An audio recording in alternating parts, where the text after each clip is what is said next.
The depth prevails. In 1987, a Japanese animation studio produced an OVA so disturbing that 2 members of its own production staff lost their minds before it was ever released. The studio pulled it from distribution, destroyed every master copy they could account for, and never spoke about it publicly again. But they didn't get every copy.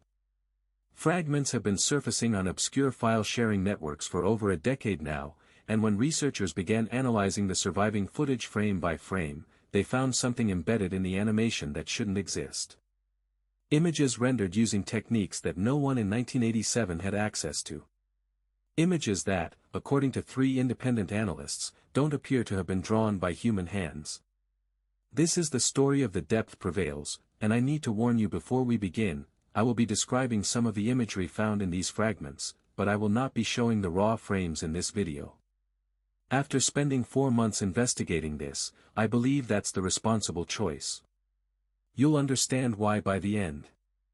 Let's start with what we know for certain, because with a story like this, the verified facts matter more than the speculation, and the verified facts are already deeply unsettling. In the mid-1980s, the Japanese animation industry was experiencing something of a golden age for experimental work. The OVA format, original video animation released directly to home video rather than broadcast on television or shown in theaters, had exploded in popularity. This was the era that gave us works like Angel's Egg, Robot Carnival, and Neo Tokyo, ambitious artistic projects that pushed the boundaries of what animation could be. Studios were willing to take risks. Distributors were hungry for content. And a small Tokyo-based studio called Akai Mizu Productions saw an opportunity. Akai Mizu was, by all accounts, a minor player. Founded in 1983, the studio had primarily done subcontracting work, producing in-between animation frames for larger studios. They had a small but talented staff, and by 1986, their founder, a man named Haruto Igarashi, decided it was time to produce their own original work. The project he greenlit was an approximately 45-minute OVA titled, in Japanese, Shinen wa Shurhai Suru, which translates roughly to The Depth Prevails, or more literally, The Abyss Dominates. The concept, based on production documents that surfaced in 2009 on a Japanese animation history forum, was relatively straightforward for the era. It was to be a psychological horror piece following a marine biologist named Dr. Reiko Ashida who descends in an experimental submersible to investigate an anomalous sonar reading in the Japan Trench. As she descends deeper, she begins to experience hallucinations, or what she believes are hallucinations, and the ocean itself appears to change around her. The deep begins to think. The deep begins to want. On paper, it sounds like a fairly standard existential horror plot, and maybe it was. But something went wrong during the production, something that turned a small studio's passion project into an event that effectively erased that studio from existence. Here's what the production timeline looks like based on the documentation we have. Pre-production began in late 1986. Igarashi brought on a director named Shunsuke Moriya, who had previously worked as an episode director on a few television series but had never helmed his own project. The key animation staff consisted of approximately 8 artists, with a larger team of in-betweeners. The script was written by Igarashi himself. Recording of the voice cast was completed in early February of 1987. And principal animation production ran from approximately January through June of that year. The first incident occurred in April. A key animator whose name has been rendered in English sources as either Takeshi Ogata or Takashi Ogata was found by a colleague in the studio late at night, seated at his desk, his animation paper scattered on the floor around him. He was unresponsive. Not unconscious, his eyes were open, but he would not speak, would not react to touch, and appeared to be staring at something on his desk that wasn't there. When paramedics arrived, he reportedly began repeating a single phrase. The accounts differ on what exactly he said, but the most commonly cited translation is, "The frames move when I'm not drawing them." Ogata was hospitalized. He was diagnosed with what was described as an acute psychotic episode, likely triggered by overwork and sleep deprivation, which, it must be said, were and remain endemic problems in the Japanese animation industry. This explanation was accepted by the staff. It was tragic, but it was not, in context, unbelievable. Animators in the 1980s routinely worked in human hours. Breakdowns happened. Production continued. The second incident occurred approximately 6 weeks later, in late May. This one was different. A background artist named Yuki Harada, one of only 2 women on the core production team, did not come to work one Monday morning. When colleagues went to check on her at her apartment, they found her alive but in a state of extreme distress. The apartment, according to one account posted by a former Akai Mizu employee on a Japanese message board in 2014, was covered in drawings. Not animation production drawings. Personal drawings, done in pencil and ink, covering virtually every flat surface including the walls, the floor, the inside of cabinet doors, and the bathroom mirror, drawn directly on the glass with what appeared to be her own blood from cuts on her fingers. The drawings all depicted the same thing, a shape in deep water. Not a creature exactly, but a form, a geometry, that the poster described as looking like something that was pretending to be empty space. Harada was hospitalized and, according to the same source, never returned to work in the animation industry. After Harada's breakdown, Igarashi reportedly became deeply disturbed but remained committed to finishing the project. He brought in replacement staff and pushed production to completion by late June 1987. The finished OVA was delivered to their distribution partner, a small company whose name appears in records as either KO Visual or Kaiyu Visual, in early July. And then, something happened that we don't have clear documentation for. At some point between delivery and the planned release date, which was reportedly set for September 1987, the decision was made to cancel distribution entirely. Every master tape was to be recalled and destroyed. The project was dead. Why? This is where the verified record becomes thin and the speculation begins, but there are 3 prevailing accounts of what triggered the cancellation. The first account, and the most widely cited in English-language discussions, is that a quality control technician at KO Visual was reviewing the final cut when he noticed irregularities in certain frames. Specifically, during the sequences depicting Dr. Ishida's descent into the deep ocean, there were frames that contained imagery not present in the animation production materials. Images that had not been drawn by the animators. Images that appeared to have been inserted into the finished footage at some point during the photography and editing process, or possibly, generated by a method no one could identify. The technician reportedly refused to continue watching after the 32-minute mark and recommended immediate cancellation. The second account, which comes from the 2014 message board posts by the former employee, is simpler but in some ways more disturbing. According to this source, Igarashi himself watched the final cut, went very quiet for several hours, and then personally made the decision to destroy it. The source claims Igarashi told the staff only that the work was not what he had intended, and that it was not safe. The third account is the one I find most interesting, because it's the only one that comes with a name attached. In 2017, a retired animation industry veteran named Jiro Kaneda gave an interview to a small Japanese podcast that covers animation history. Kaneda had no direct involvement with Akai Mizu, but he claimed to have known Moriya, the director, socially. According to Kaneda, Moriya told him privately that the finished OVA contained sequences that he had not directed, featuring animation that he had not supervised, depicting scenes that were not in the script. When Moriya tried to identify which staff members had produced these sequences, he could not. The work did not match any animator's style.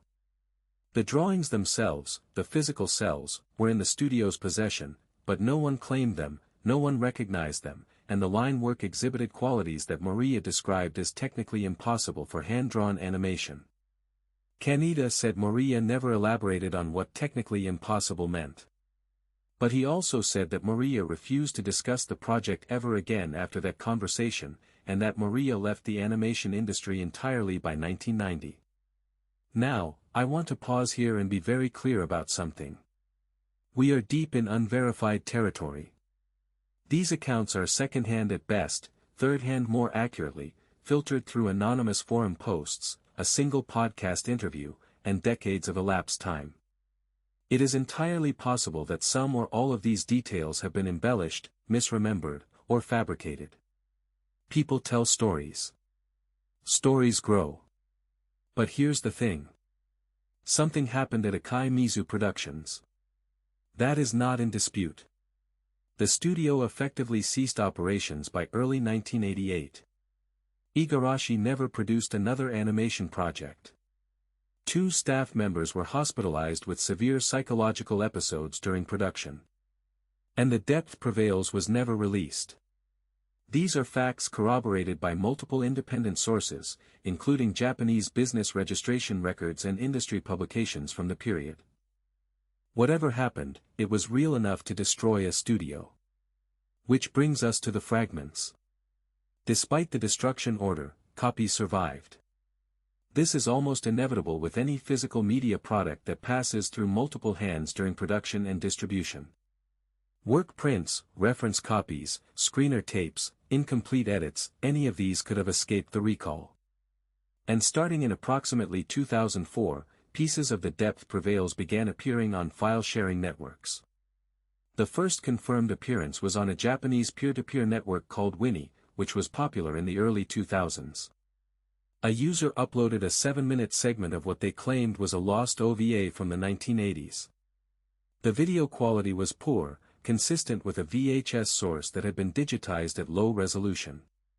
It showed a sequence of underwater animation, the interior of a submersible, a woman's face dimly lit by instrument panels, and exterior shots of ocean depths rendered in deep blues and blacks. The animation quality was high, notably higher than what you'd expect from a small subcontracting studio. The background art in particular was exceptional, depicting the deep ocean with a level of detail and atmosphere that several animation historians who viewed the footage have compared favorably to the work of studios 10 times Akai Mizu's size. The clip circulated quietly for several years, occasionally appearing on different platforms as files were shared and re-uploaded. Most people who encountered it assumed it was simply a segment from an obscure OVA that had fallen into licensing limbo, which was common for 1980s direct-to-video releases. It attracted no significant attention. That changed in 2011.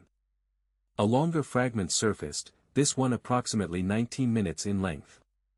It was uploaded to a private tracker dedicated to rare and lost media, and unlike the earlier clip, this one included sequences from deeper in the OVA's runtime, scenes that took place further into Dr. Ishida's descent. And these scenes were different.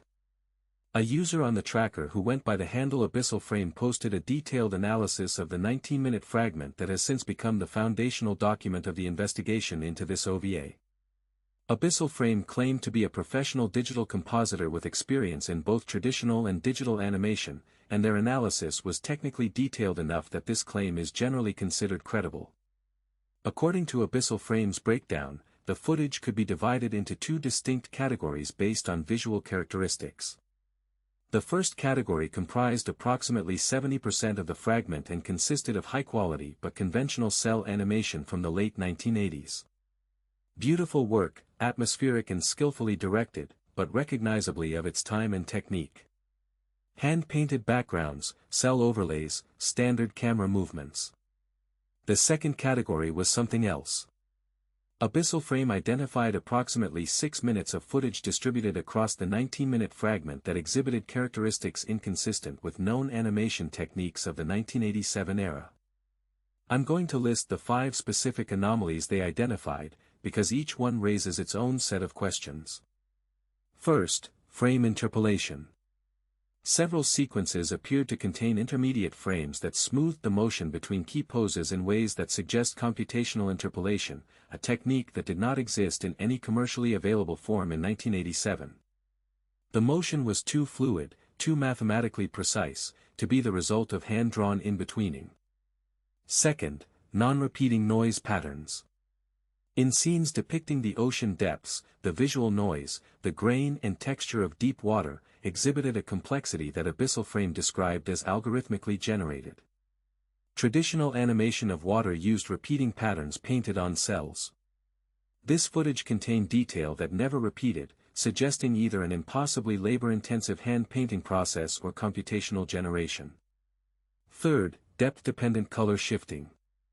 As objects moved through the depicted water, their colors shifted in response to their depth in a way that was physically accurate to how light actually behaves in deep ocean environments. This level of physical accuracy was not a feature of hand-drawn animation in the 1980s. It was not a feature of computer-generated animation in the 1980s. Abyssal Frame could not identify any production method that would have achieved this effect in 1987. Fourth, subliminal frame insertion. At approximately 11 minutes and 44 seconds into the fragment, during a sequence where Dr. Ishida's submersible passes over the edge of a deep trench, individual frames began appearing that did not belong to the surrounding animation sequence. These frames lasted for 1/24 of a second each, invisible at normal playback speed, and depicted imagery that Abyssal Frame described only as organic forms in geometric arrangements. They declined to elaborate further and stated they would not be sharing screenshots of these specific frames. Fifth, and this is the one that I keep coming back to, hand-deadness inconsistency. All traditional animation is produced by a human hand holding a drawing instrument, and in professional analysis, you can identify characteristics of that hand, right-handed or left-handed, the pressure patterns, the stroke direction, the micro-tremors that indicate drawing speed and confidence. According to Abyssal Frame, the anomalous sequences exhibited no identifiable handedness. The lines had no consistent origin direction, no pressure variation consistent with a physical drawing tool, and no tremor signature. Abyssal Frame's exact words were, "These lines were not drawn. They appeared." That analysis was posted in August of 2011. It was met with significant skepticism, which was reasonable. Extraordinary claims require extraordinary evidence, and a single anonymous analyst on a private tracker is not extraordinary evidence. The general consensus among most commenters was that Abyssal Frame was either fabricating details to generate interest in a mundane lost OVA, or had encountered footage that had been digitally manipulated after the fact, with modern techniques applied to old animation to create the illusion of anomalous properties. But then two things happened that shifted the conversation significantly. In 2013, a second, independent analyst examined the 19-minute fragment. This person, who posted their findings on a Japanese blog dedicated to animation production analysis, had no apparent connection to Abyssal Frame and was working from a separately obtained copy of the footage. Their analysis corroborated 4 of Abyssal Frame's 5 anomalies. They did not address the subliminal frames, leading to speculation that they either did not find them, did not reach that point in the footage, or found them and chose not to discuss them. The second development came in 2016, when a shorter fragment, approximately 4 minutes in length, surfaced from what appeared to be a different source. This was significant because the image quality was substantially better than the earlier clips, suggesting it came from a better preserved tape or an earlier generation copy. A third analyst, this one a graduate student in digital media at a European university who published their findings under their real name, Marcus Engel, examined this fragment and reached conclusions consistent with the previous 2 analyses. Engel went further than the others, running the anomalous frames through spectral analysis software used in digital forensics, and concluded that the imagery had not been digitally inserted into the footage after the fact. Whatever the anomalous sequences were, they were present on the original analog recording. They were part of the animation as it was originally produced. 3 independent analysts. Different copies of the footage. Consistent findings. Something was in this animation that shouldn't have been there. Now, let me address the obvious. You're watching this and thinking, okay, but what are the actual explanations? What could account for animation anomalies in a 1987 OVA? And you're right to ask, because there are rational explanations for almost everything I've described so far. Let me walk through the most commonly proposed ones. Explanation 1: Early experimental computer assistance. By 1987, some Japanese studios were beginning to experiment with computer-assisted animation techniques. It's possible that Akai Mizu had access to some form of early digital tool that was used to generate or enhance certain sequences. This would account for the interpolation, the non-repeating patterns, and possibly the color shifting. The problem with this explanation is that there is no record of Akai Mizu owning or leasing any computer animation hardware. They were a small studio doing cell animation. The hardware that would have been required to produce the effects described by the analysts would have cost, in 1987 terms, tens of millions of yen. It is not impossible that they had access to such technology, but it would be highly unusual and would almost certainly have been noted somewhere in the production documentation. Explanation 2, Post-production manipulation. Someone, at some point between 1987 and the first digital upload in 2004, modified the footage. Added effects, inserted frames, enhanced sequences using modern tools, then digitized the result back to VHS to maintain the appearance of an analog source. This is technically feasible but would require significant expertise, would need to have been done before the footage was digitized, and would need to have been done to multiple copies, since the anomalies appear consistently across fragments from at least 2 independent sources. Not impossible, but the effort involved would be extraordinary for what appears to be zero commercial motive. Explanation 3, the whole thing is a hoax. There was no Akai Mizu Productions, there was no OVA, and the footage is a modern creation designed to look vintage. This is the cleanest explanation, and it would be the one I'd default to, except that Akai Mizu Productions is documented. Business registration records confirm its existence and dissolution. Industry publications from the period reference its subcontracting work. Former employees have been identified and, in at least 2 cases, their careers tracked through subsequent positions at other studios. The studio was real. Its staff was real. The hospitalizations, while not confirmed through medical records, which would not be publicly available in Japan, are referenced in multiple independent accounts with consistent details. An explanation 4, which is not really an explanation at all but is the one that haunts me, it is exactly what it appears to be.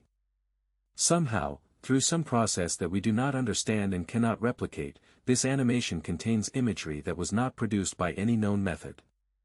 And whatever that process was, it damaged the minds of the people who were closest to it.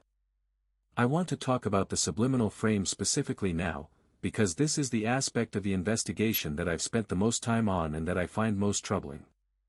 Abyssal Frame's original analysis mentioned the subliminal imagery only briefly and refused to share visual documentation. But in the years since, 2 other individuals claimed to have extracted and examined the anomalous frames, and their descriptions, while not identical, share disturbing commonalities. The first description comes from a Reddit post in the r/Lost Media subreddit from 2018, by a user who has since deleted their account. They claim to have isolated 8 individual anomalous frames from the 11-minute 44-second mark of the 19-minute fragment. They described the imagery as follows: it looks like a cross-section of something alive, but the geometry is wrong. There are structures that look biological, like tissue, like organs, but they're arranged in patterns that are mathematical. Symmetrical in ways that organic things aren't. Like someone took the inside of a living body and organized it according to rules that have nothing to do with biology.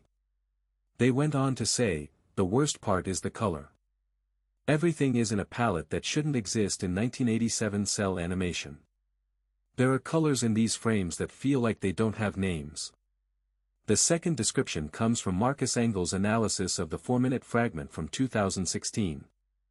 Engel was more measured in his language but noted that 3 frames in his fragment contained what he termed non-figurative biological imagery arranged in tessellating patterns.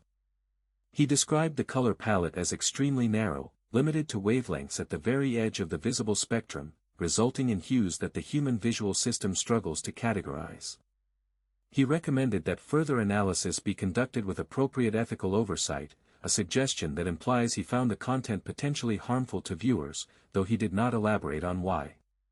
Non-figurative biological imagery arranged in tessellating patterns. Biological structures organized according to mathematical rules. Colors that feel like they don't have names. I want you to hold those descriptions in your mind as I tell you about something else. In 2019, a Japanese researcher named Dr. Kenji Morimoto published a paper in an obscure academic journal dedicated to the cultural history of Japanese visual media. The paper was a historical analysis of the so-called cursed production phenomenon in Japanese animation, examining several cases where productions were plagued by unusual problems and the resulting folk narratives that developed around them. The depth prevails was one of the cases discussed. Morimoto had done something that no one else in the English-language investigation had managed. He had actually tracked down and interviewed two former Akai Mizu employees.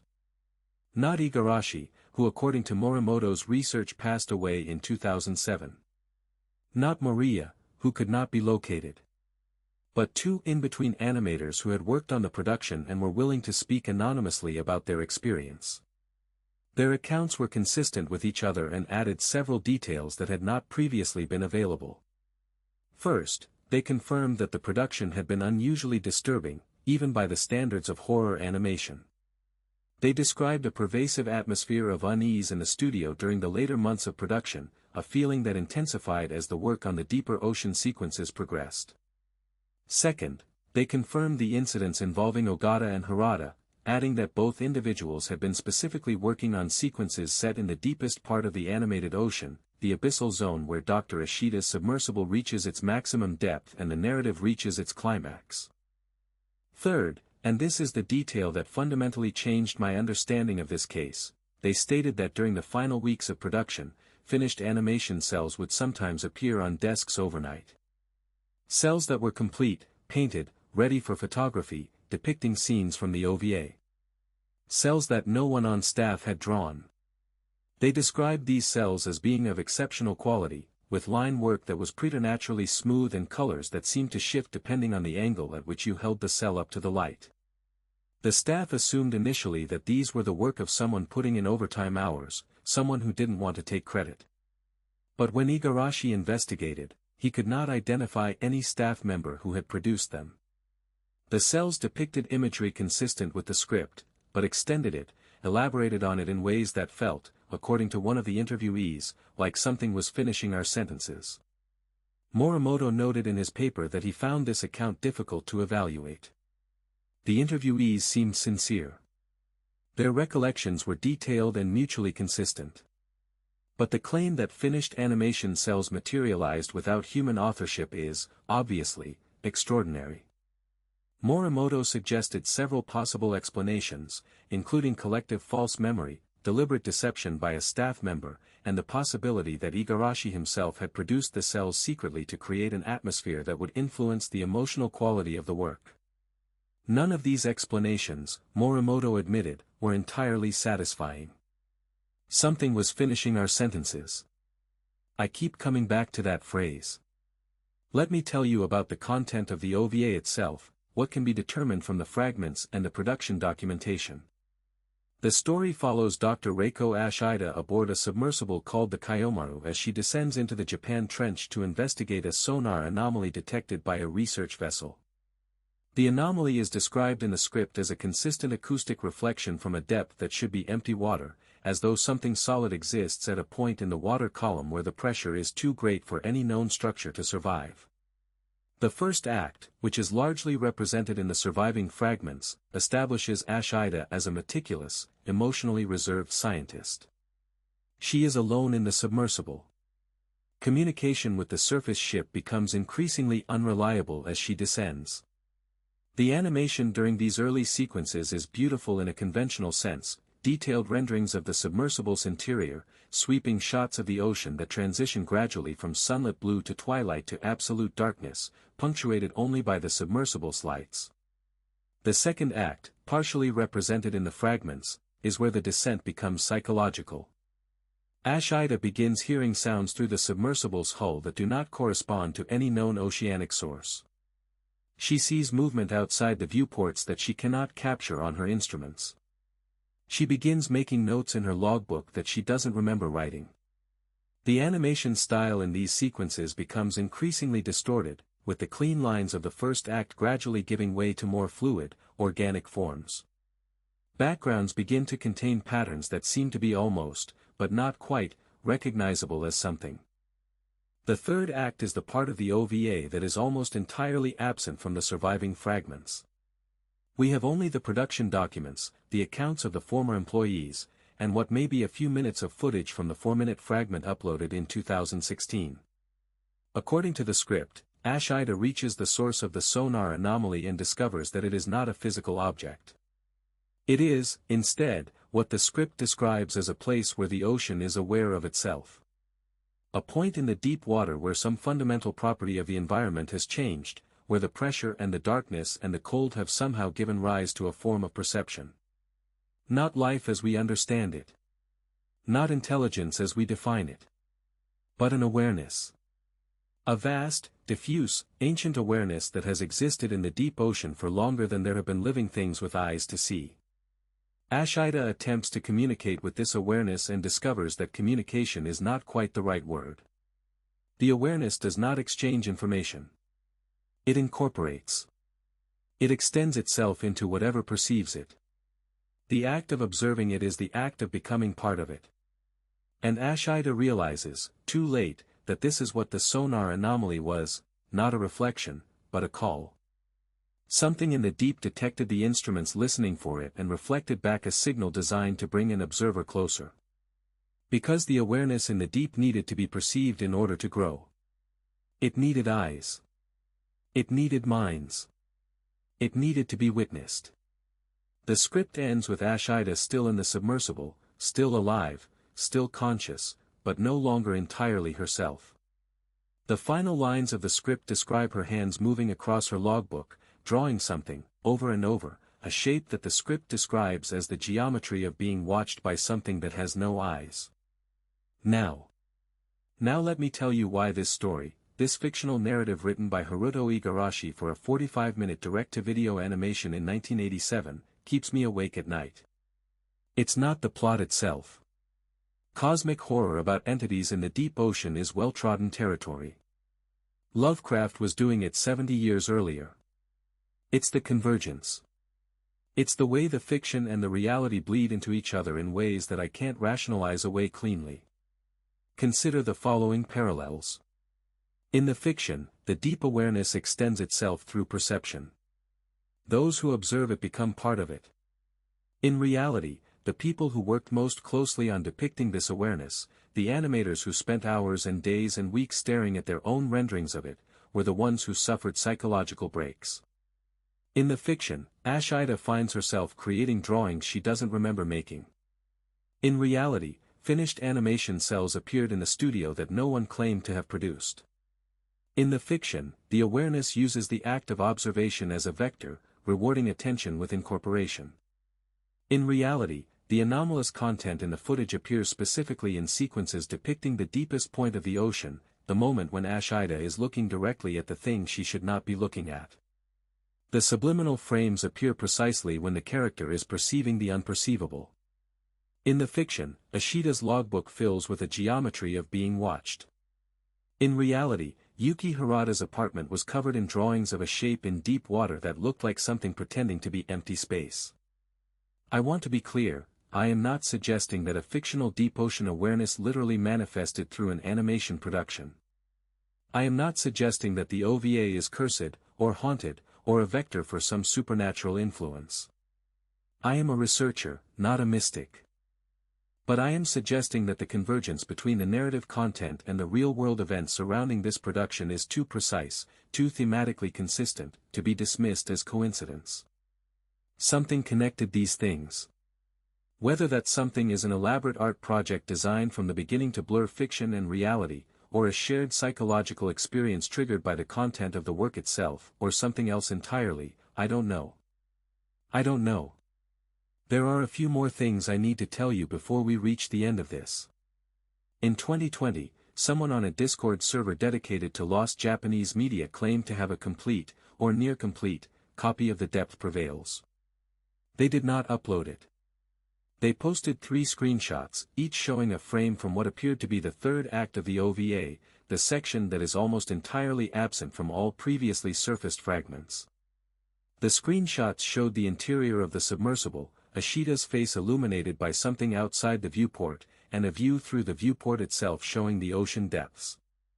The third screenshot, the one showing the view through the viewport, circulated briefly before the Discord server's moderators removed it. I have spoken to 4 people who saw it before it was taken down. Their descriptions align with each other. They describe an image of deep water in which there is a shape that is not a shape. A form that the eye interprets as empty space until you look at it long enough, and then it resolves into something that your visual system refuses to categorize. One person told me it looked like a hole in the picture that went deeper than the screen. Another said it was like looking at an optical illusion that never stabilizes, that keeps shifting between 2 interpretations and you can't settle on either one. A third said, simply, I closed the tab and I felt like it was still there. The person who uploaded the screenshots has not been heard from since. Their Discord account was deleted within 48 hours of the posts. No further attempts to distribute a complete copy have been verified. I also want to address Akai Mizu's physical legacy, or rather, the absence of one. The studio's offices were located in a building in Narima Ward, Tokyo, which was and remains a hub of anime production. The building was demolished in 1994 and replaced with a residential apartment complex. No physical production materials, cells, backgrounds, scripts, or other documents have ever surfaced on the collector's market. This is unusual. Even for obscure studios, physical production materials from the 1980s anime boom are highly sought after by collectors, and pieces tend to surface eventually. The complete absence of any physical materials from the Depth Prevails suggests that the destruction order was carried out thoroughly. Or that someone is keeping them. There is one more account I need to share with you, and I've saved it for last because it's the one I find most difficult to discuss, and the one that most directly influenced my decision not to show the anomalous frames in this video. In 2022, Marcus Engel, the graduate student whose 2016 analysis of the 4-minute fragment was the most rigorous and credible examination of the footage to date, updated his research page with a brief personal statement. He announced that he was discontinuing his research into the Depth Prevails and that he strongly recommended others do the same. His statement was only 4 sentences long. He said, I have spent extended periods examining the anomalous frames at high magnification. I am now experiencing persistent visual disturbances that my ophthalmologist cannot explain. These disturbances are consistent in character with the content of the frames. I do not believe continued analysis is safe. He did not elaborate. He has not responded to any inquiries since. His research page remains online but has not been updated. Persistent visual disturbances consistent in character with the content of the frames. I want you to think about what that means. An analyst who spent extended time studying these images at high magnification now sees something in his visual field that resembles what he was studying. His eye doctor can't explain it. And he's telling everyone else to stop looking. The depth prevails. That's what the title means. Not the depth endures, not the depth persists, but the depth prevails. It wins. It overcomes. Whatever is down there, in the fiction of the OVA and in the strange reality that seems to have grown around it like coral around a sunken hull, it prevails. It outlasts the people who try to look at it. It outlasts the studio that made it. It outlasts the tapes, the formats, the technologies. It just keeps being there, in the deep, waiting for someone to descend far enough to see it. I started this investigation 4 months ago. I have watched the available fragments at normal playback speed. I have not examined individual frames at high magnification, and after learning about Engel's experience, I don't intend to. I have not attempted to obtain any copies beyond the fragments that are already in semi-public circulation. And I have been careful, very careful, about how long I look at any single image from this production. I'm going to tell you something that I've gone back and forth about including. 3 weeks ago, I was reviewing my notes on this project late at night, and I found a sentence in my notes that I don't remember writing. It said, "The water is very deep and it is patient." I believe I wrote it. I was tired. I'd been immersed in this material for weeks. The mind plays tricks when you're fatigued and focused on disturbing content. I'm including this not because I think it's evidence of anything supernatural, but because I think it illustrates something important about the nature of this kind of investigation. When you stare into something long enough, it starts to inform your thoughts in ways you don't fully control. The content becomes part of your mental furniture. You start completing its patterns without realizing it. Something finishing your sentences. Maybe that's all this ever was. A disturbing creative work that got into the heads of the people who made it, because that's what powerful art does, and the anomalies in the footage have prosaic explanations that we simply haven't identified yet, and the stories have grown in the telling the way stories always do. Maybe Igarashi was just a talented man who created something that was too effective for the good of his own staff, and the rest is mythology. Or maybe there's a place in the Japan Trench, 7,000 meters below the surface, where the water knows you're thinking about it right now. Akai Mizu Productions. The name means red water. I don't think anyone has pointed that out before. Red water. I'm sure that's just a coincidence. I'm sure it doesn't mean anything. The way I'm sure that the sentence in my notes doesn't mean anything. The way I'm sure that Engel's visual disturbances have a perfectly normal medical explanation. I'm sure about a lot of things. The depth prevails. Here is what I'm left with after 4 months. A real studio that really existed. 2 real people who really suffered psychological emergencies. A real OVA that was really produced, really suppressed, and really survived in fragments. Anomalous properties in those fragments that 3 independent analysts agree cannot be easily explained by known production techniques of the era. A fiction about an awareness in the deep ocean that extends itself through the act of being perceived. And a reality that mirrors that fiction in ways that resist comfortable interpretation. I don't have a conclusion. I don't have a theory that accounts for everything. What I have is a question, and it's the question I want to leave you with. If something existed that could only grow by being perceived, that fed on attention, that used the act of observation itself as a means of spreading, what would that thing create? What kind of artwork would it inspire? What kind of story would it want told about itself? And would you know, if you'd already been looking at it too long? What do you think really happened at Akai Mizu Productions? What do you think is in those frames? And how long have you been thinking about the deep water since this video started? Leave your theory below.